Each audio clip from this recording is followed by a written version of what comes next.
बिस्मिल्लाहिर्रहमानिर्रहीम। अस्सलाम वालेकुम दोस्तों। रहमत टीवी की तरफ से मैं आपको रिज़्क में वुसअत और बरकत के लिए सुन्नत अमल बताऊंगा। एक अल्लाह वाले फरमाने लगे कि एक बंदा जो वाकिफ़ कार था मेरे पास आया। उसको शदीद माली तंगी थी।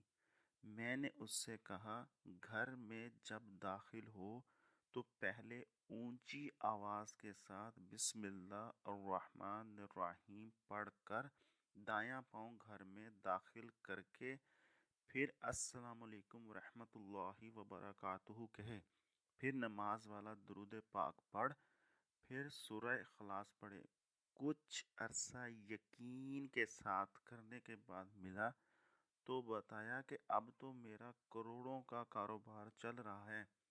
ये अमल इस बंदा हकीर ने खुद अपने कानों से सुना है और बंदा भी इस पर अमल करता है। अल्हम्दुलिल्लाह फ़ायदा हुआ है।